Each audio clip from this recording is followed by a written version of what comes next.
Hey guys, good morning. Welcome to another episode of Clangin, Bangin with Mikey, episode 41. And today, man, we're going to talk about a few weeks ago.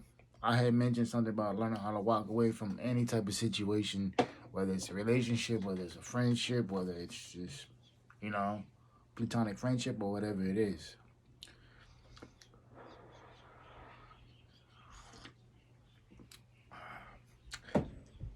And I usually don't make notes in these topics, but I'm gonna start doing that.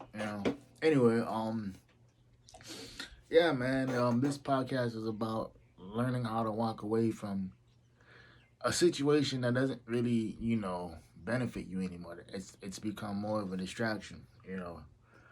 And it happens a lot, man. It's like, uh, whether it's friendships, relationships, whatever. Like something just runs its course. And it's not because the two people don't mesh or not because there's differences or whatever it is. There's a difference between it's like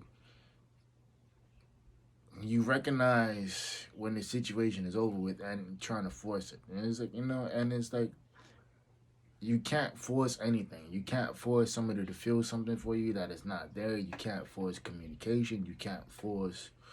Um you can't force other people to feel the same way you do. I mean, it's like not like you just can't force it.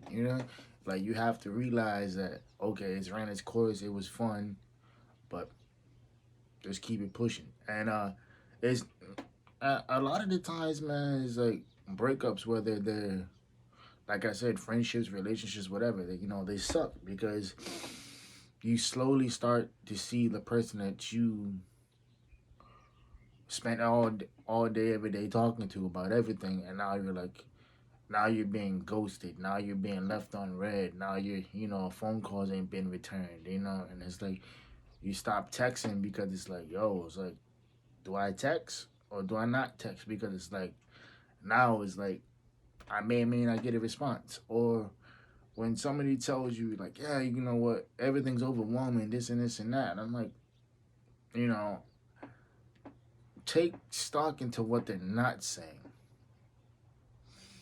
What they're not saying is that I think you're a great person, but you're just too much. Too much for me, too much right now. My goals are more important than this. And hey, that's 100% fine, man. That's 100%, that's how it should be. It's like you should never put your goals or your life ambitions on the back burner just to make room for somebody else. You never put your gift on hold to make room for somebody else. You never do that. Because at the end of the day, it creates resentment, it creates bitterness, it creates anger towards the other person, and it's like it's not worth it.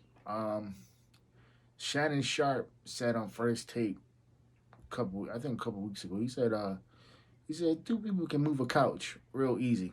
One person, not so much. And he's like relationships is the same way. Like no matter what type of relationship it is, it's like one person can't make it work. One person can't do everything, man. It's like you have to have a 50-50 200 circle. And at one point in time, man, it's like I think we've all had that. And it's like everybody talks about pressure this, pressure that, but in reality, it's like it's really no such. I don't want to say there's no such thing as pressure because pressure does exist, but I think a lot of people have a tendency to make shit up in their head and they kind of run with it, and they don't know how to articulate in a way that says, "Look, I like you as an individual. I think you dope, but as far as me and you go, no, it's not gonna work." And I think it's hard because it's hard because like whether you've been talking to this person for a year, 6 months, or whatever it is, and or let's say you actually were in a committed relationship, and it's like it's hard to act like shit, you know, to act like shit is indifferent. But in reality, it is. It's hard to sit there and say, like, oh, well, like, if things were different, like, if X, Y, and Z didn't happen to me before, or and I get it. People are scared. People, you know, you know, anytime you're dealing with somebody who's been gone through some sort of trauma, and it's scary for them to trust anybody because the last time they trusted themselves was with somebody else, they got burned. And I think it's it's so difficult to not think in the back of your head like, oh, yo, this happened the last time, so we're not gonna do the same shit again because we both know happened the last time. It's like the mind plays tricks on you too. Like the mind plays tricks on you because it's like it tells you, like it reminds you of what happened before, you know. So in a way, you're handicapped by your past, uh, prison, held hostage by the by the future, and you forget to live in the present. You forget that the person in front of you isn't your ex, or isn't your you know the other person from the other relationship. That person is somebody completely new. That person isn't them, and a lot of people get scared, man. Hell, I get scared. It's like when I broke up with my college girlfriend, it took me a few years, to like actually trust people. It took me a few years to be like, yo, you know, this girl is not her. Stop treating her like she's her. You know, you know, and then because it's like that relationship, man. I was lied to a lot.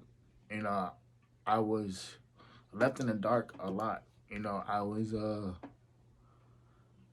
I wasn't I wasn't included in shit. I wasn't, like all the important details that, that I, that I expected to hear, they weren't omitted. They were omitted.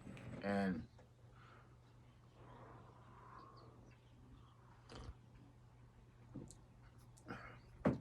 I think, man, a lot of it is just like, yo, um,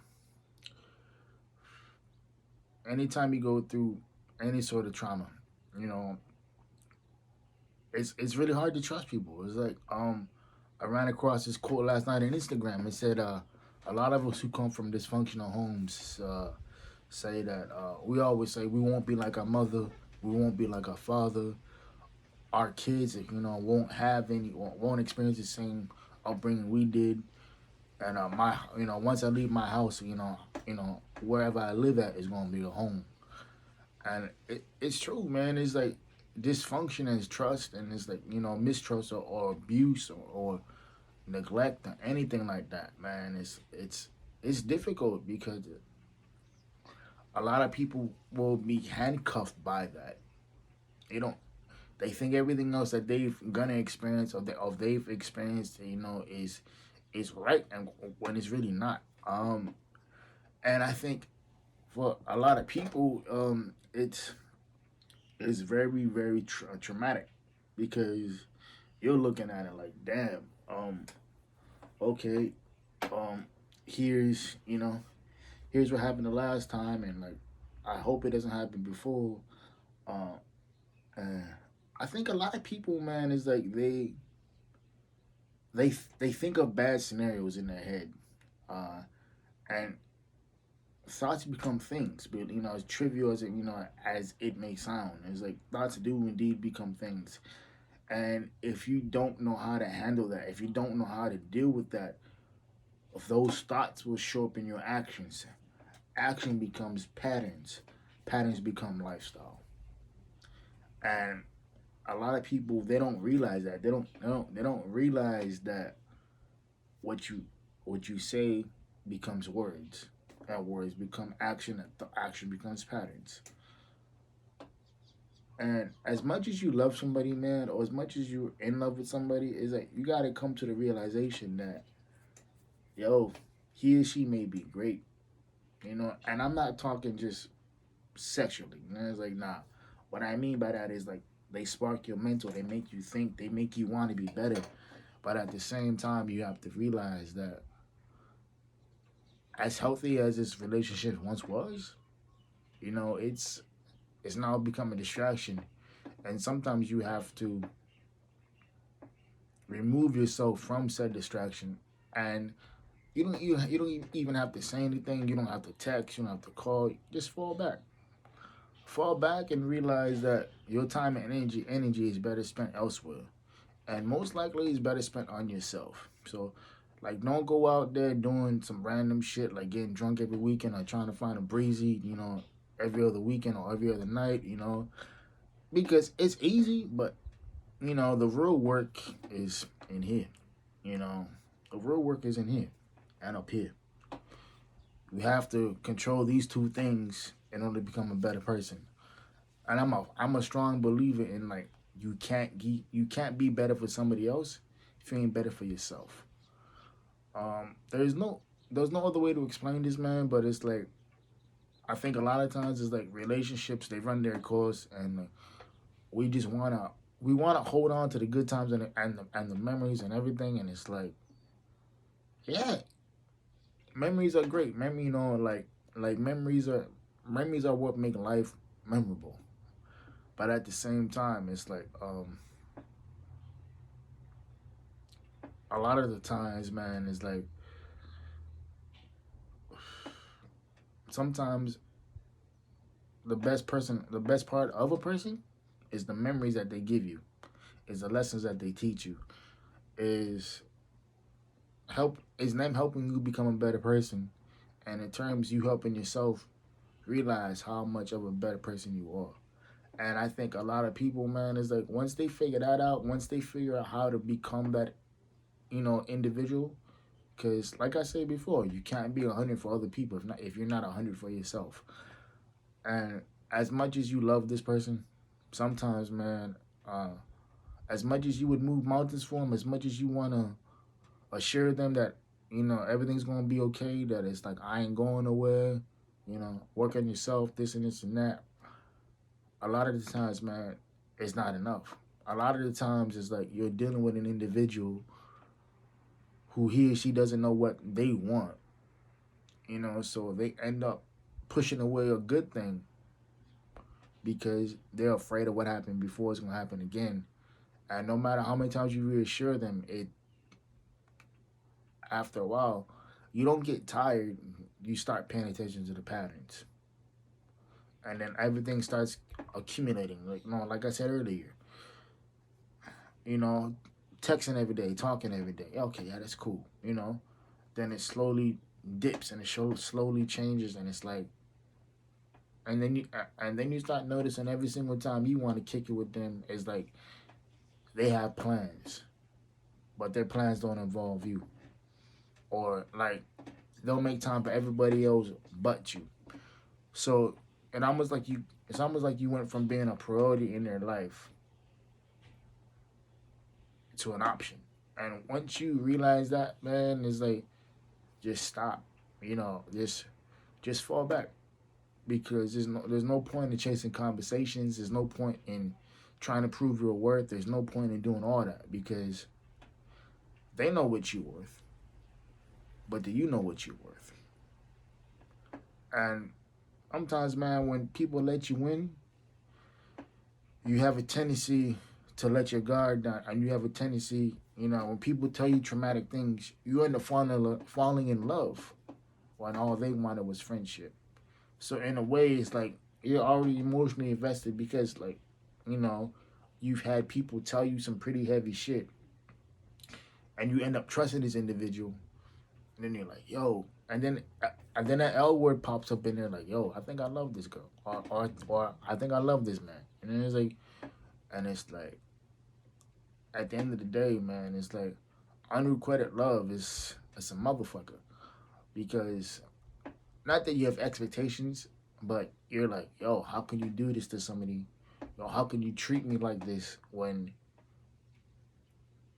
what you're doing I wouldn't have done to you, But that's because you can't expect you from other people. You can't expect you from other people. You can't, like I said earlier, you can't force anything at all. Anyway, y'all, this is 15 minutes of your life that you won't get back. Hope y'all keeping the full P's, private player, positive and pushing. I'll see y'all next week. Goes.